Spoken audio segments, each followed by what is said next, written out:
अब आप लोगों के फाइनल एग्ज़ाम्स आ रहे हैं, तो किस ढंग से अब हम फाइनल एग्ज़ाम के लिए तैयारी करें ताकि हमें स्ट्रेसेस ना हो और हमें घबराहट ना हो, तो इसके बारे में अब हम जानकारी लेंगे।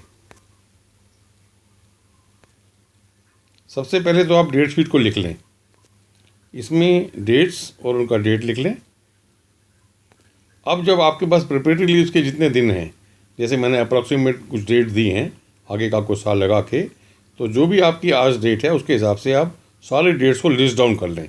जैसे मैंने इसमें शो किया है कि 15, 16, 17, 18, 19, 20, इधर भी देख लीजिए 21, 22, 23, 24, जितने भी दिन हैं। तो मान लीजिए आपका 1 तारीख तक का दिन, आपका 1 मार्च तक का खाली है, 2 को आपका पहला इंग्लिश का एग्ज़ाम है। तो इस ढंग से आप सारी डेट्स लिख लें। आगे पूरे एग्जामिनेशन की डेट तक, एंड तक अपना सारा शेड्यूल आप लिख लें। अब आपको पता है कि आपके पास प्रिपरेटरी लीव्स के लिए मान लीजिए 15 दिन है या 16 दिन है, और आपने डेज लिख लिए हैं। पहला एग्ज़ाम पता है आपको, दूसरा एग्ज़ाम पता है फिजिक्स का है, तीसरा केमिस्ट्री का है, चौथा मैथ्स का है, पाँचवा बायोलॉजी का है। तो अब आप क्या करेंगे कि पहले 15, 16 और 17 और 18 ये आप जो दिन है आपने इंग्लिश प्रिपरेशन के लिए रख लिए, यानी इन 4 दिनों में आप इंग्लिश फिनिश करेंगे। उसके बाद 19 से आपने शुरू कर दिया, 19, 20, आगे देखिए 21, 22, 23 से आप मैथ्स लेंगे, तो 22 तक आप फिज़िक्स प्रिपरेशन करेंगे। फिर 23, 24 को आपने बायोलॉजी रख लिया, आपको मैथ्स रख लिया। फिर 25, 26 को आपने बायोलॉजी रख लिया। अब रह गए आपके पास 3 दिन एग्जामिनेशन से पहले, तो लास्ट के 3 दिन अब आपका स्पेशल रिजर्व हो गया पहले पेपर यानी इंग्लिश के लिए। इस ढंग से आपने देख लिया कि जितने दिन आपके पास प्रिपरेटरी लीव्स में बचे हुए हैं वो पूरे के पूरे आपने लिख लेने हैं, और लिख के आपने पहले एग्जामिनेशन से पहले कंफर्टेबली अपने आप को 3 दिन 4 दिन जितने भी अवेलेबल हो सके आप कर लेने हैं कि अभी पहले एग्ज़ाम की तैयारी के लिए मुझे पहले ये 3 दिन लास्ट में छोड़ने, 27, 28 और 1 तारीख। उसके बाद जो बाकी दिन बचेंगे उनको हमने 2-2 या 3-3 दिन जैसे भी होगा उस हिसाब से हमें हर सब्जेक्ट के हिसाब से डिमार्केट कर लेना है कि भी हमें प्रिपरेटरी लीव्स में इस ढंग से और ये डेज एलोकेट करने हैं। और पहला एग्ज़ाम जो है सबसे पहले आप तैयारी शुरू करेंगे, यानी पहला एग्ज़ाम अगर इंग्लिश है तो अभी प्रिपरेटरी लीव्स अगर आपकी कल से शुरू हो रही हैं तो आपने कल से ही इंग्लिश शुरू कर देनी है। तो अगले 2 दिन 3 दिन जो है इंग्लिश फिनिश करेंगे और आगे का टाइम टेबल आप वैसे ही बनाएंगे। अब आप जो है मान लीजिए कल से आपने पहला, अब आपका टाइम टेबल बन चुका है प्रिपरेटरी लीव्स का, हर सब्जेक्ट को कौन कौन से डेज में आपने फिनिश करना है। अब कल से आपका पहला पेपर यानी इंग्लिश की तैयारी शुरू करनी है। तो सबसे पहले हम क्या करेंगे कि उस इंग्लिश के एक रजिस्टर के ऊपर एक हम इंग्लिश का प्रिपरेटरी लीव्स का रजिस्टर बनाएंगे, और उसके ऊपर हम सब बुक्स का 1, 2, 3, 4 करके सब बुक्स की लिस्ट बनाएंगे। List down all the books to be covered, और हर बुक्स के जो है फिर नीचे चैप्टर्स लिखेंगे, उसके आगे पेज भी लिखेंगे। ये हम अभी प्रिपेयर कर रहे हैं, यानी ये चीज़ें हमें क्विकली जो है रिवाइज करनी है जितना हमारे पास टाइम है। ये अब ये देखेंगे कि जैसे बुक 1 है तो चैप्टर 1 उसका नाम क्या है, चैप्टर 2, चैप्टर 3 और कौन से पेज पर है। तो ये जल्दी से हम 3, 4, 5 पेज के ऊपर पूरा समरी हमें क्या क्या चीज़ें इंग्लिश में कवर करनी है वो जल्दी से आधे घंटे के अंदर हमें बनाना है क्विकली। आप देखेंगे कि हमें कोई ग्रामर की बुक है तो वो भी लिखनी है। साथ में प्रिपरेटरी लीव्स में हमें जो है कुछ प्रीवियस क्वेश्चन पेपर्स भी डाल रहे हैं तो वो एरिया भी कवर करना है, तो वो भी लिस्टिंग में आएगा। तो ये सब चीज़ें लिस्टिंग है। अब जब हमने सारी चीज़ें जो कि हमें इंग्लिश में कवर करनी है हमने आधे घंटे के अंदर एक कुछ पेजेस के ऊपर लिस्ट कर लिया, और उन चैप्टर्स के पेज नंबर भी रख लिए ताकि हमें क्विकली पता है कौन सा टॉपिक हमारा बुक में कौन से पेज पे है, ताकि हमारे कुछ मिनट्स या सेकंड्स हमारे बचेंगे हर बार उसको रेफ़र करने में क्विकली। अब हम यहीं से रेफ़र करेंगे। अब हमारे दिमाग में बैठ चुका है हमें कौन कौन सी बुक्स कवर करनी है और कौन कौन से चैप्टर्स, कितना ग्रामर और किसने प्रीवियस जो पेपर्स हैं वो कवर करने हैं, या कुछ हमारे असाइनमेंट्स हैं, क्लास नोट्स हैं, जो सी भी चीज़ें हमें इंग्लिश में कवर करनी है वो हमें इस लिस्टिंग वाली जगह पे हमें डाल देनी है। अब हम जो है टाइम टेबल बनाने बैठ रहे हैं। हमारे पास 15, 16 और 17 3 दिन हैं जिसमें हमें इंग्लिश का सारा पूरा प्रिपरेटरी में रिवीजन करना है। तो हम 15 तारीख को सुबह मान लीजिए हम 9 बजे हम पढ़ने बैठ गए, तो अब हमने 9 से 9:30 तक ये सारा लिस्टिंग कर लिया है, और अब 9:30 और 10 के बीच में अब हम बैठे हैं और अब हम शेड्यूल बना रहे हैं।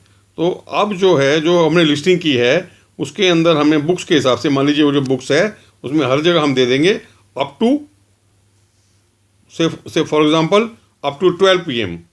मैंने ये जो टाइम दिया है इसके अंदर ये सोच के दिया है कि आप 4 बजे पढ़ने बैठे हैं। मान लीजिए आप सुबह 9 बजे पढ़ने बैठ गए, तो उसी टाइम आपने अप टू बनाना है 2-2 घंटे के टाइम दे के, 2 घंटे 3 घंटे का टाइम दे के, तो हमें अब बनाना है अप टू शुरू बनाना है। अच्छा, अब ये भी हो सकता है कि आप जैसे बुक 1 है, बुक 2 है, बुक 3 है, कौन सी बुक पहले करना चाहें, कौन से चैप्टर्स पहले करना चाहें, तो आप उतने एरियाज़ के ऊपर रजिस्टर में मार्किंग डाल के और उसके अंदर ये एरो डाल लें कि इतना area will be my priority 1, फिर ये एरिया माई प्रायोरिटी 2, फिर ये एरिया माई प्रायोरिटी 3। तो वो 1 2 3 4 5 6 करके आप प्रायोरिटीज़ के हिसाब से पूरे के पूरे सिलेबस को अभी पहले आप मार्क कर लें, उसको बोलेंगे प्रायोरिटी नंबर्स। आज जब आपने सारी लिस्टिंग कर ली और सारी चीज़ों की प्रायोरिटीज़ डाल दी चैप्टर्स की, इंक्लूडिंग ग्रामर, जब प्रायोरिटीज़ वगैरह सब डल चुकी है, अब आप जो है अप टू शेड्यूल बनाएंगे। First stage was listing, second stage was giving the priority numbers, third stage is now making the up to schedule.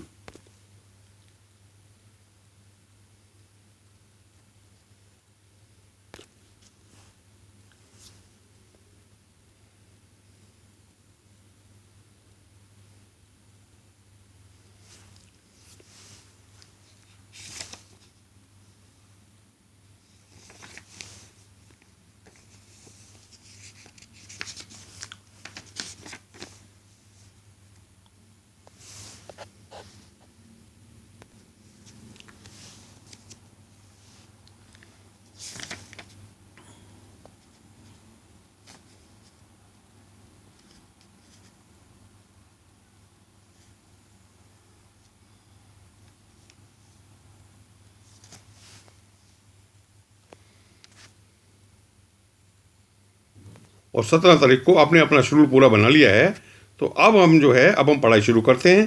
तो जो भी हमारा प्रायोरिटी नंबर 1 है वो वाली किताब हम पहले निकालेंगे, बाकी किताबों का पूरा गट्ठा हमने साइड में बना दिया है। तो अब हम पढ़ना शुरू करते हैं। प्रिपरेटरी इसका एक रजिस्टर, हम ब्लैंक रजिस्टर अलग लगाएंगे। वो शुरू में जो बनाया था हमने प्लानिंग रजिस्टर बनाया था, उसके अंदर पूरे हम सारे सब्जेक्ट्स की प्लानिंग करेंगे। अब हम इंग्लिश का प्रिपरेटरी इसका रजिस्टर अपना खोलेंगे, उसमें हम अपना ऊपर डेट डालेंगे, टाइम डालेंगे और चैप्टर डालेंगे और पेज नंबर डालेंगे और उसके पॉइंट्स बनाना शुरू हो जाएंगे, उसको रिवाइज करना शुरू हो जाएंगे। और जो भी हमने 2 या 3 घंटे उन प्रायोरिटीज़ के लिए दिए हैं, बुक नंबर 1 के चैप्टर नंबर 1, 2 और 3 ये जो भी हमने दिया है, उस प्रायोरिटीज़ को उस टाइम तक हम फिनिश करने की कोशिश करेंगे।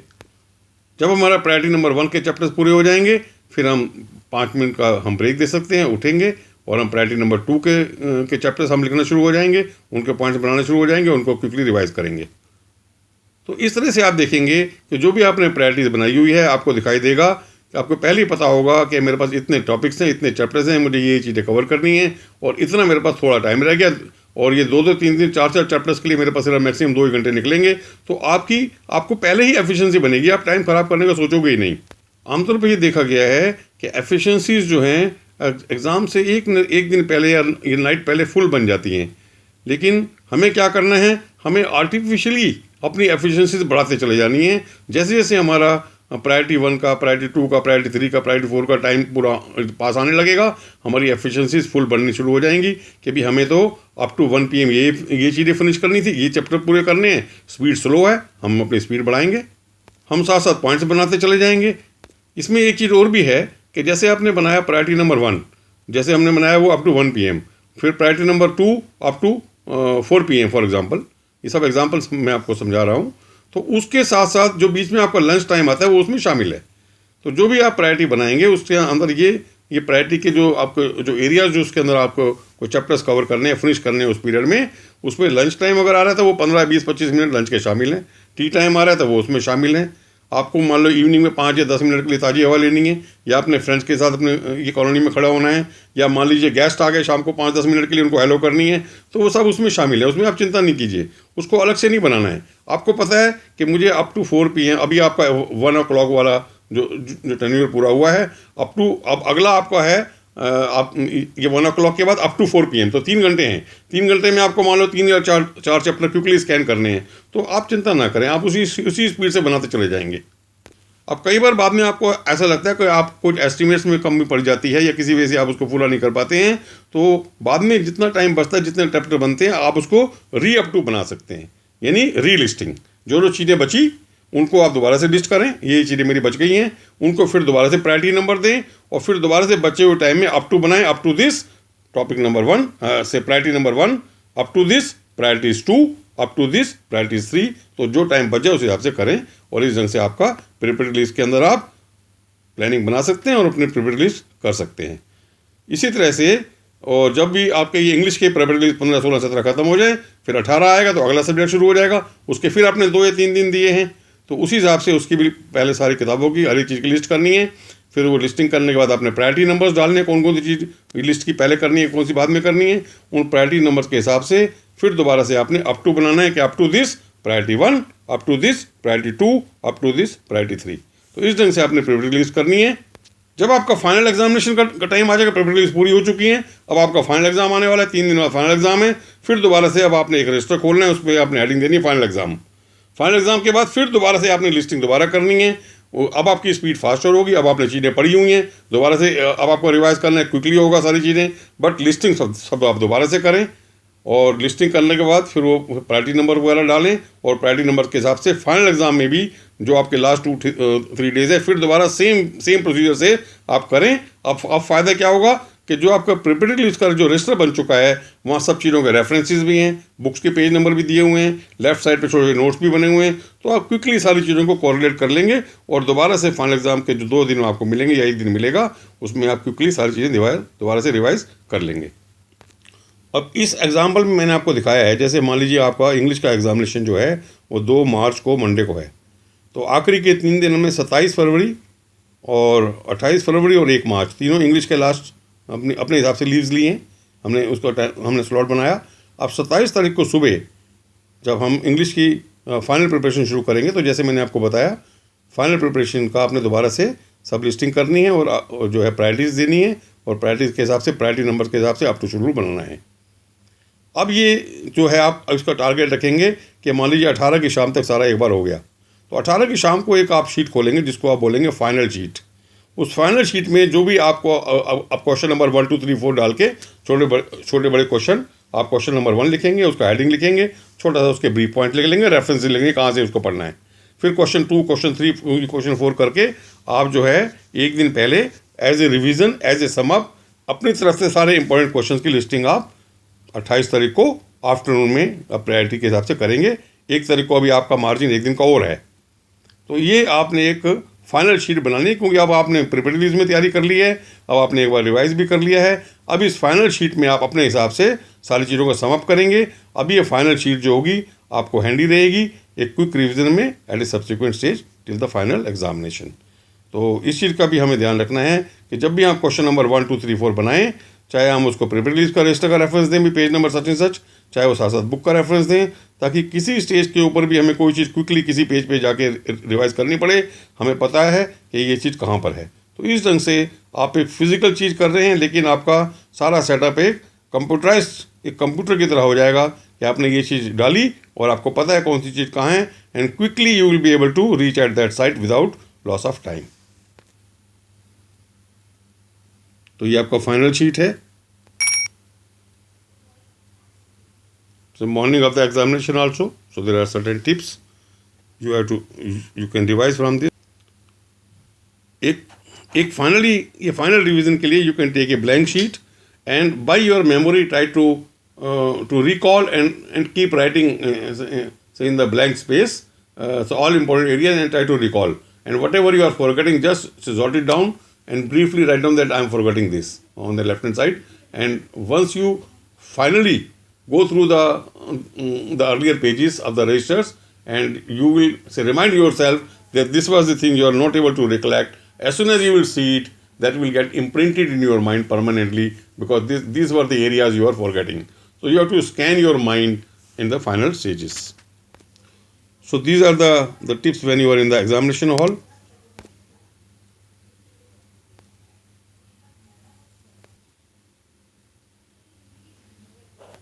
अगर आपका एग्जामिनेशन सेंटर किसी नए स्कूल में पड़ा है, आपको नहीं पता है, तो इट इज़ ऑलवेज बेटर कि एक दिन पहले आप किसी के साथ जाएं और ये रिजल्ट को दिखाएं, ताकि एग्जामिनेशन वाले दिन आपको कुछ परेशानी का सामना ना करना पड़े।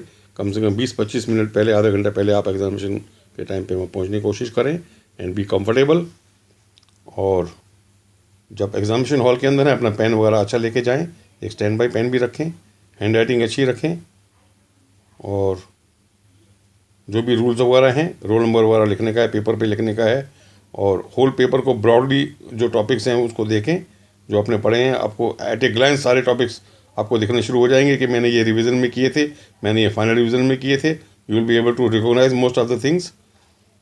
तो आप अपने प्रायोरिटीज़ जो है क्वेश्चन पेपर पे सेलेक्ट कर सकते हैं, कौन सी आपने पहले करने, कौन से बाद में करने हैं। तो इस ढंग से आप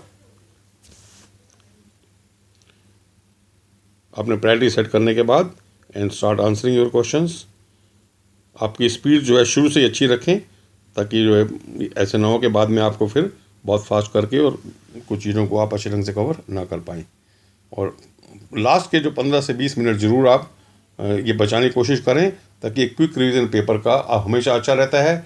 अच्छे से अच्छे राइटर्स जो होते हैं, चाहे वो स्पेलिंग में है या कोई वर्ड मिस कर जाते हैं या कोई पॉइंट मिस कर जाते हैं, तो उसको रिवीजन करने में वो जो 5 से 10 जो % करेक्शंस होती हैं, उससे क्वालिटी ऑफ पेपर हमेशा एनहांस होता है। तो इस चीज़ का हमेशा ध्यान रखें और अच्छा एग्ज़ाम करके आएँ। पहला एग्ज़ाम जब ख़त्म हो जाता है तो आप उसके बाद घर पहुँचें। घर पहुँचने के बाद as your food is being served to you, आप जो है क्या क्या आपने अटैम्प्ट किया है 10-15-20 मिनट उसमें आप लगा सकते हैं।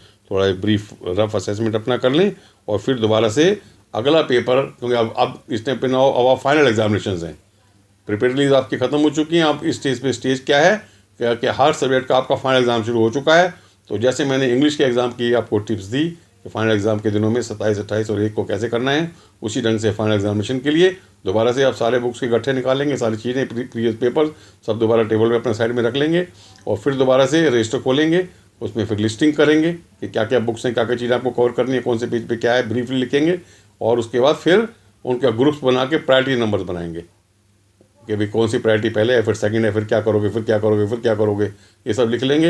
And then up to schedule फटाफट बनाएंगे कि अभी जैसे आप एग्ज़ाम से 2 बजे घर पहुँचे और अपने खाना वगैरह खाया, तो up to 5 o'clock priority number 1, up to 7 o'clock priority number 2, up to 9 o'clock priority number 3, up to 11 o'clock priority number 4। उसके अंदर कौन कौन सी चीज़ें हैं, कौन से चैप्टर्स हैं, वो अपने रजिस्टर में ऑलरेडी मार्क कर लेना है।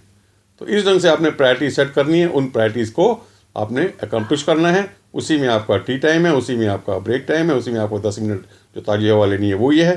तो सब चीज़ें उसके अंदर है, कोई घबराने की ज़रूरत नहीं है। जो भी बेस्ट हो सकता है आपने उसका अरेंजमेंट कर लिया है, बेस्ट स्पीड्स हैं, बेस्ट आपके पास सारी फैसिलिटीज़ हैं, कोई घबराने की बात नहीं है। इससे ज़्यादा बेस्ट आप नहीं कर पाओगे, क्योंकि जितना टाइम है, जितना मटेरियल है, उसी स्पीड के अंदर आप मैक्सिमम कवर कर रहे हैं।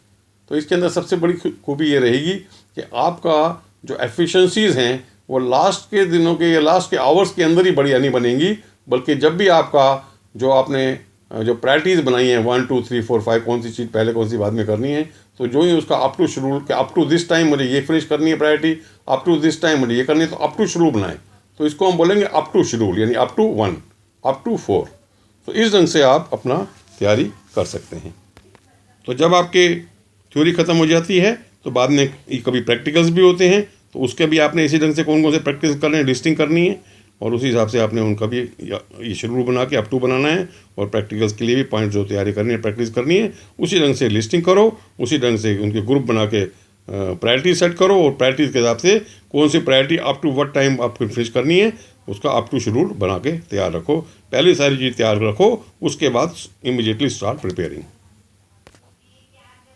तो मैंने आपकी सुविधा के लिए ये बुक बनाई हुई है, तो ये अमेज़न पे भी अवेलेबल है, ये ई बुक की फॉर्म में भी है, तो आप इसको देख सकते हैं। इसमें मेरा ईमेल भी है, मेरा टेलीफोन नंबर भी है। कोई भी गाइडेंस, कोई भी हेल्प चाहिए, I will be available through the mails and may be through the telephones also. So don't get so bugged up, don't worry, do your best and you will succeed.